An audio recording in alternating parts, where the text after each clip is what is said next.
안녕하세요. 재미있는 토막상식 채널을 방문해주신 여러분들을 환영합니다. 여러분, 겨울이 오면 눈이 많이 내리는데요. 그럴 때마다 도로에 뿌려지는 염화칼슘에 대해 궁금해 하시는 분들이 많으실 거라 생각합니다. 오늘은 그 염화칼슘이 어떻게 눈을 녹이는지에 대해 알아보려고 합니다. 먼저 염화칼슘에 대해 간단히 알아볼까요?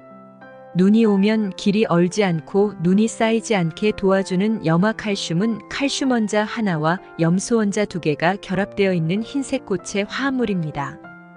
염화칼슘은 이온성 화합물이기 때문에 물에 매우 잘 녹습니다. 염화칼슘을 물에 녹이면 양이온을 띠고 있는 칼슘이온은 음전하를 띠고 있는 물의 산소 부분과 결합하고 음이온을 띠고 있는 염소이온은 물의 수소 부분과 결합한 형태를 하고 있습니다. 염화칼슘은 조해성이라는 독특한 특성을 가지고 있어 공기 중에 물을 흡수해 스스로 녹는 성질을 가지고 있습니다. 비슷한 성질을 가진 물질로는 습도가 높은 여름의 습도를 줄이기 위해 사용하는 제습제들이 있습니다. 조해성이 있는 염화칼슘은 공기 중의 물 분자들을 흡수해 천천히 용액으로 변하는 과정에서 많은 열을 방출합니다. 눈이 온다고 예보된 날 염화칼슘을 길에 뿌려 놓으면 조해성에 의해 공기 중의 물과 반응해 염화칼슘이 액체 상태로 변하게 되고, 염화칼슘 111g은 1kg 물의 온도를 19.5도 올릴 수 있는 매우 큰 열을 방출하면서 녹기 때문에 발생한 열에 의해 눈이 녹습니다. 염화칼슘이 녹는 과정에서 발생하는 열이 눈을 녹인다고 해도 기온이 떨어지면 물이 얼어 빙판길이 될 것입니다. 하지만 염화칼슘이 녹아있는 액체는 영하 50도까지 얼지 않는 특성이 있어 극지방의 혹한이 아니라면 길이 얼어 빙판이 되는 경우는 거의 없습니다. 왜 염화칼슘이 녹아있는 물이 0도에서 얼지 않고 영하 55도에서 어는지 알아보겠습니다. 물의 액체 기체 고체 상태는 물의 상평형 그래프를 이용해서 설명할 수 있습니다. 위의 그래프에서 3중점은 얼음, 물, 수증기가 모두 혼합되어 있어 얼음이 얼어있는 상태로 물이 끓고 있는 매우 특이한 현상을 관찰할 수 있는 부분입니다.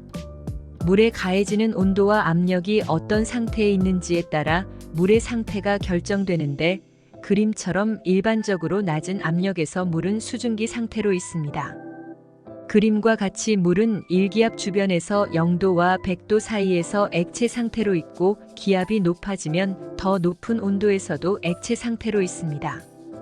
마지막으로 얼음은 0도 이하에서 관찰이 되며 압력의 영향은 액체 기체보다 상대적으로 적게 받는 특성을 보입니다. 우리가 생활하는 일기압을 기준으로 용해 곡선과 만나는 0도에서는 물이 얼어 얼음이 되고, 일기압과 증기 압력 곡선과 만나는 점인 100도에서 물은 끓습니다. 염화칼슘이 물에 녹으면 0도에서 얼지 않고 영하 55도에서 어는 이유는 증기 압력 곡선이 달라지기 때문입니다. 증기 압력 곡선이 달라졌다는 것은 물이 증발하려는 성질이 변했음을 의미합니다. 증발은 물 분자가 수소 결합을 끊고 대기 중으로 날아가는 것을 의미하는데, 염화칼슘이 녹아있는 물이 증발하려는 힘이 작아지는 이유는 순수한 물과 물 사이의 결합력보다 물과 이온 원자의 결합력이 더 크기 때문에 이 결합하려는 힘을 끊고 물이 증발되기 힘들어 증기압 곡선이 떨어지게 됩니다. 물과 이온의 상호작용에 의해 물의 증기 압력 곡선이 떨어지면 물의 3중점과 다른 곡선들의 위치도 달라지게 됩니다. 이렇게 변한 상평형 그래프를 보면 순수한 물의 어는 온도인 0도가 아니라 영하 55도에서 얼음이 얼고, 끓는 온도는 100도보다 높은 111도인 것을 확인할 수 있습니다. 염화칼슘은 눈 오는 날 눈을 녹여주고 길이 얼지 않게 해주는 장점이 있지만, 세상 모든 일이 그렇듯이 단점도 있습니다. 첫 번째 단점으로 부식을 들 수 있습니다. 염화칼슘에 포함된 염소 성분은 아스팔트나 인도의 시멘트를 부식시키고, 칼슘 성분은 금속을 부식시켜 다리와 같은 철제 구조물에 치명적인 손상을 줄 수 있습니다. 이 부분은 자동차도 자유롭지 못하니 눈이 온 다음 날은 자동차보다 대중교통을 이용하는 것이 좋습니다. 두 번째는 환경오염입니다. 인도나 도로에 뿌려진 염화칼슘이 토양에 섞이면 토양 내 이온 농도를 높여 삼투 현상이 반대로 진행돼 나무와 식물들이 수분을 뺏겨 말라 죽고 미생물의 활동도 저해합니다. 염화칼슘은 피부나 눈에 자극을 줄 수 있으니 만질 때나 사용할 때는 주의가 필요합니다.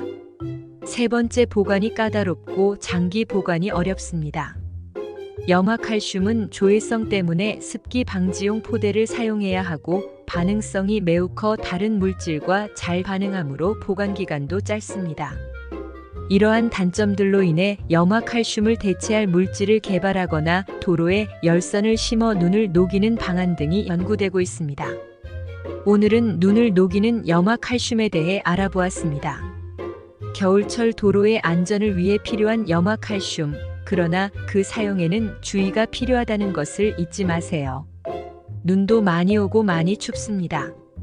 모두 건강 조심하시고 다음 시간에 또 만나요.